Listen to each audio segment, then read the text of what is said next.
Okay, so you're welcome to another lesson where we'll be looking at immunity. Okay, this is another lesson in our anatomy and physiology module for the certificate in gospel medical evangelism. So immunity. What is immunity? And why should we talk about immunity? So an individual is under constant attack from an enormous range of potentially harmful invaders. Mark the word potentially harmful invaders.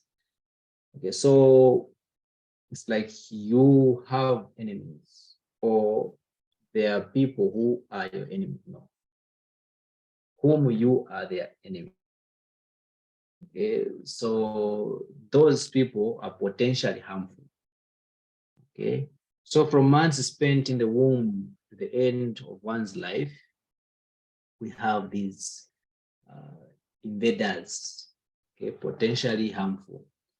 So these invaders include diverse entities of bacteria, viruses, cancer cells, parasites, which are non-self cells. Okay. It could be maybe a tissue transplant or any other which is not originated from within your body. Okay, so we have all this wide range of enemies. So the body therefore has developed a wide selection of protective measures, which can be divided into two. So the protective measures that the body has taken are classified into two. Number one, non-specific defense mechanism. Number two, specific defense mechanism. So non-specific, they protect against any enormous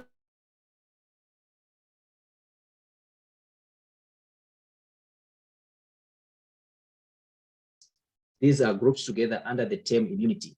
Okay, resistance is okay. My internet is not very stable.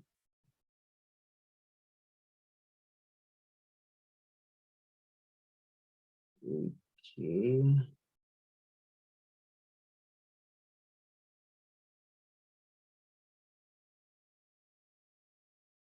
Okay.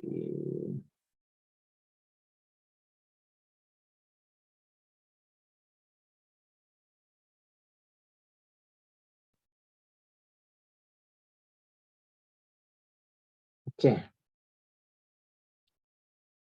So these are immunological memory, and they are specific, or they are directed to fight or to defend against a particular invader.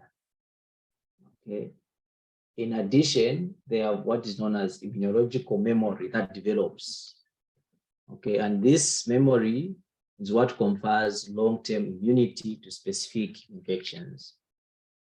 Okay, so we have what are known as antigens. So an antigen is anything that stimulates an immune response.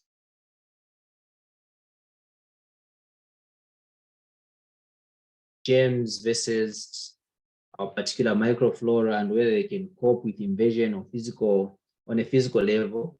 So looking at it in this way initially, however, can help us understand the modern view of the immune system. So the immune system is the name given to particular cells and microbes in the blood, lymph, and some organs that defend the body against disease, harmful foreign microbes, and antigens that come into contact with them. Suffice to mention that the skin is our very first line of defense, the armor of the body. So if we had no skin, a lot of things that have hammered us, which would have clobbered us. Okay, so all these cells, okay, and microbes, be it in the blood, the lymph, okay, or the organs that protect us, okay, is the general term known as the immune system. Okay, it's very wonderful, powerful, subtle kind of a system. Okay, So the bone marrow, the spleen, the liver, the thymus, the tonsils, the appendix, all these, they have an important role to play in the immune system. It is very intelligent and sensitive. Okay. Some chemicals issued from damaged cells in a form that allows them to pass through blood capillary walls, okay, and eat microbes, a process called phagocytosis. Okay, so there are chemicals, okay, from damaged cells. Okay,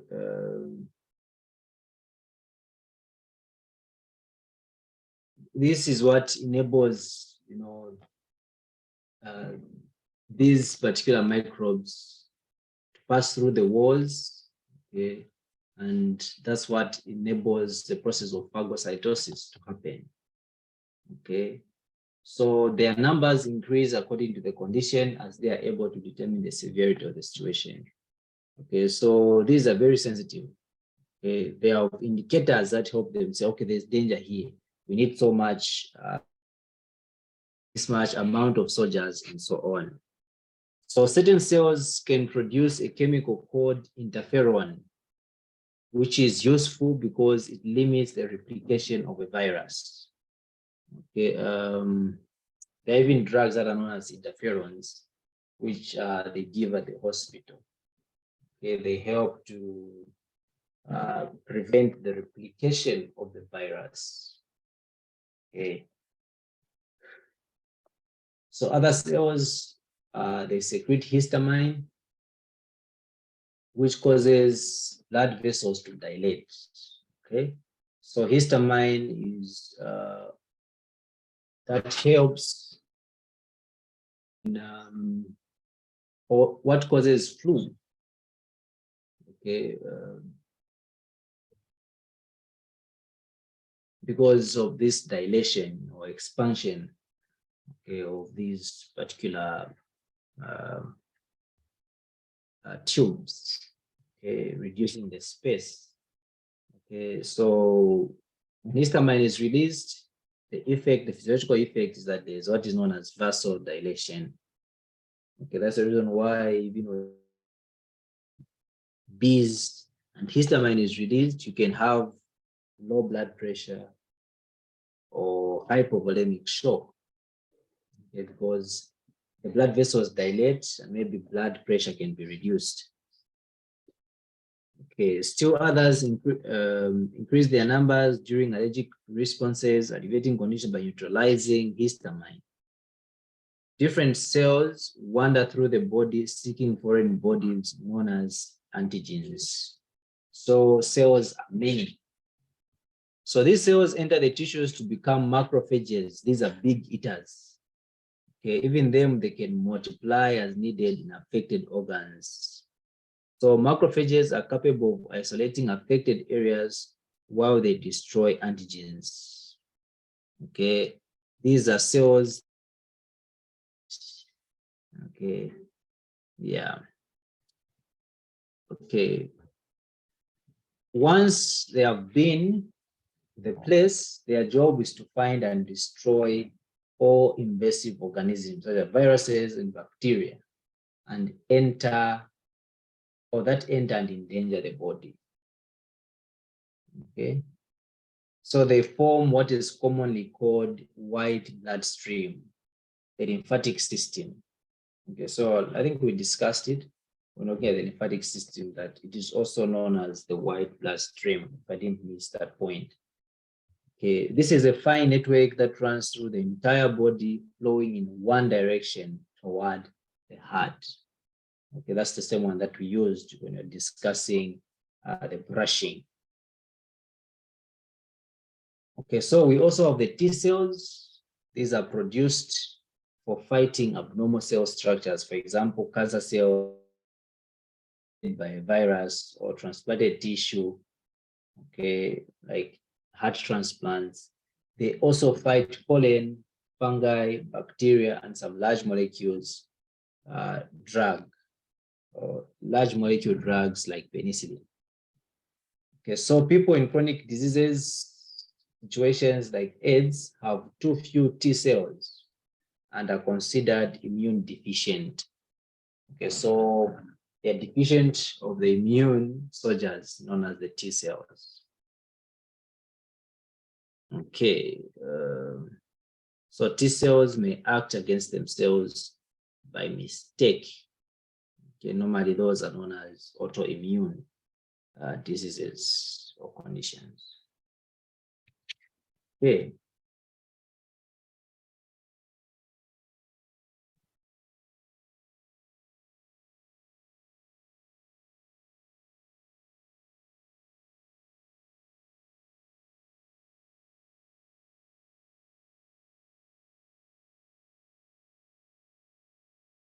So the other type of cells are those known as the B cells.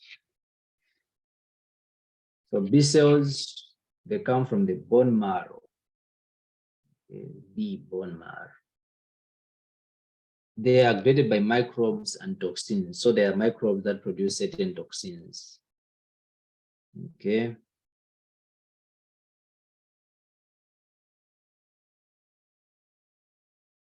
Okay. When they come into contact with specific antibodies called immunoglobulins. Okay. So both B and T cells are capable of carrying out two jobs. One, to recognize antigens and remember previous encounters, while the other is to produce antibodies in response against them. Okay, so bodies or immunoglobulins, okay, can be produced by both B and T cells. So B and T cells, they have memory also. Okay, so they can have an encounter today, and then they're exposed. Maybe a few days or months or years later, you have the same one to say, this is that condition that came, we did this, okay, let's attack. Okay. So currently we have a lot of immune problems as a result of what we eat, okay, especially people who eat meat, okay, and other food, okay, because these animals are given steroids, they're given antibiotics. As a result, most antibiotics have lost their ability to fight bacteria or microbes. Okay, so there's a lot of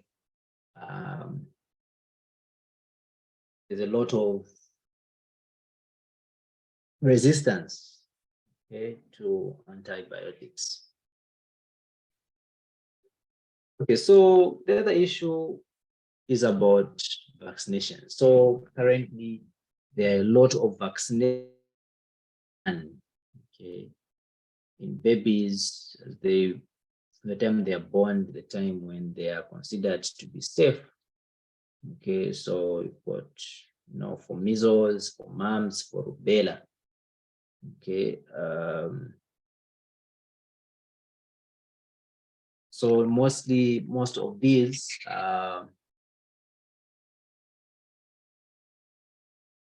they prove to be huge immuno assault.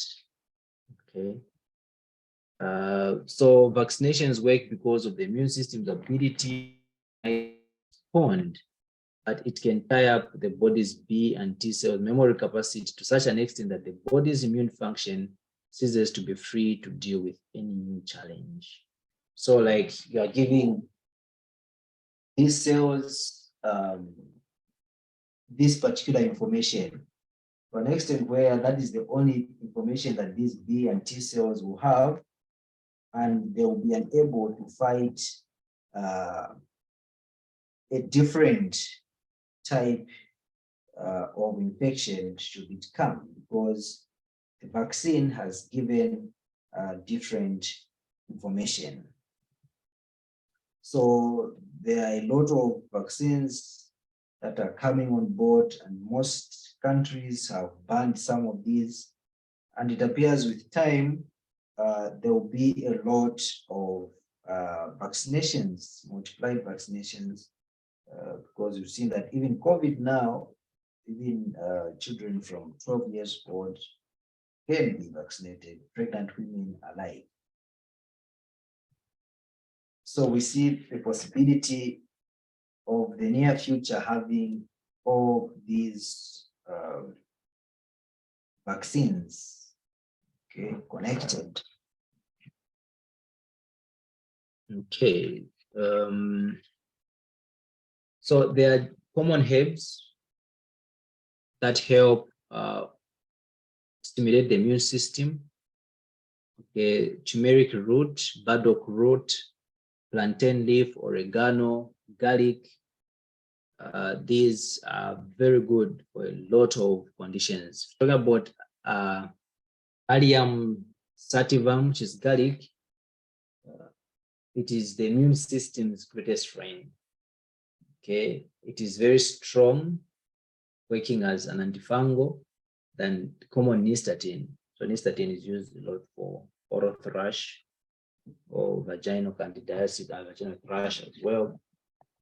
Okay, it can destroy a lot of viral infections such as measles, mumps, chickenpox, herpes simplex type 1 and 2, herpes zoster, viral hepatitis, okay, scarlet fever, rabies.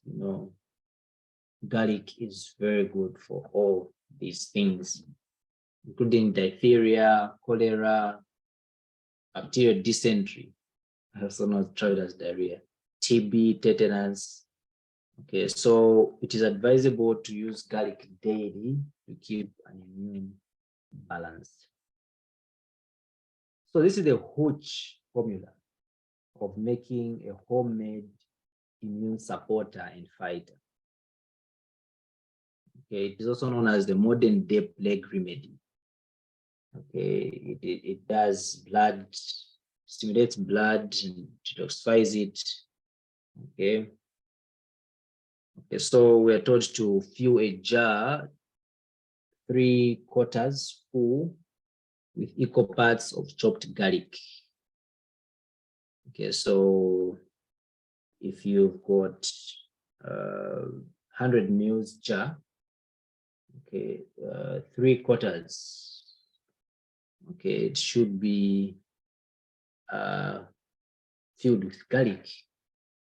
Okay, so that is 75%. Okay, or up to 75 mils of that jar should have fresh garlic. Together with fresh white onion, the hottest type that you may have, grated fresh ginger root, chopped horseradish if you have it. Okay, even whatever hottest pepper that you have. Okay, you can also add black pepper. Okay, so make sure that up to 75 of that particular jar, you have equal amounts of these things: garlic, ginger, onion, peppers, then you can add now organic apple cider vinegar.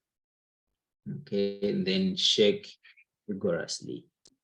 Okay, let it stand in a warm, dark place for 2 weeks.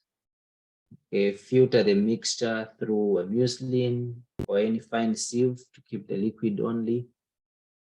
Okay, then the liquid can be kept in the refrigerator. Then you can be taking 2 teaspoons 2 or 3 times a day. You can even gargle and swallow. Okay, and then if you sieve, okay, you can make a very good dish from that. So it fights against a lot of microorganisms. Okay, so for modern medicines or medicine, but many antiviral compounds are found in seaweed. Okay, fungi and higher plants. Okay, a number of mechanisms that, can disarm viral cells. Okay, if we use things like seaweed. Okay, and through many there's enough evidence that has proven most of these plants to be high antivirals. Things like turmeric, lemon balm, olive, obivate, okay, juniper, even oregano. Okay, and there are several others that we could study and see how they work. Okay, so this is where we end our presentation as we're looking at the immune system. Okay, I wish you all a lovely Sabbath, and may God bless. Questions?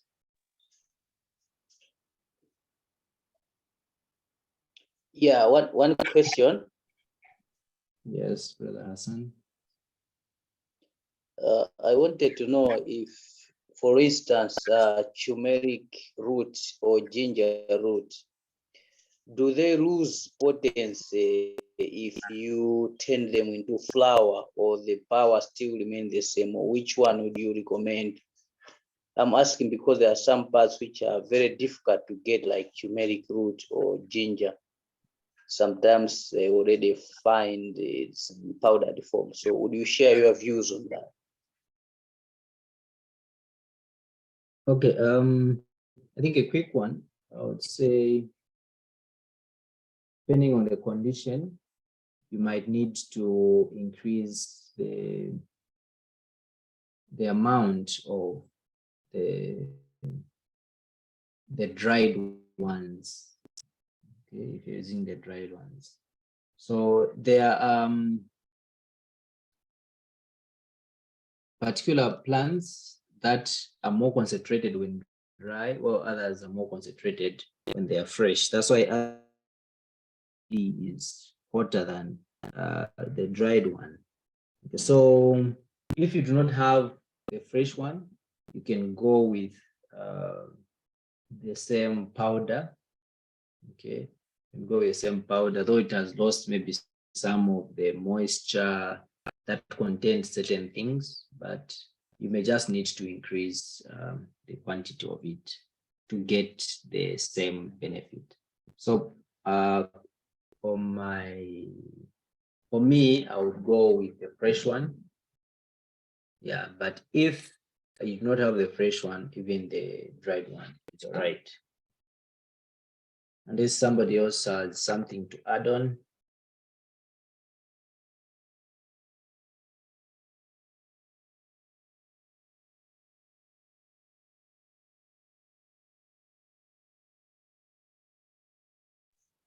I also just want to request these presentations if they'll be made available. Oh, yes. Are you done with the diploma course, Brother Hassan?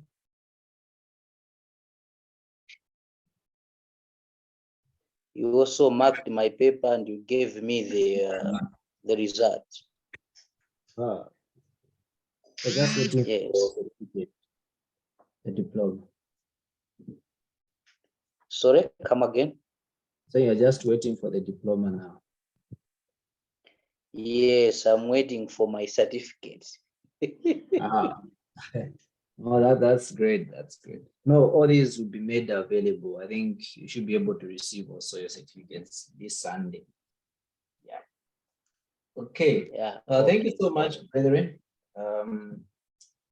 You should all have a good evening and a pleasant Sabbath worship. Bye-bye. Bye.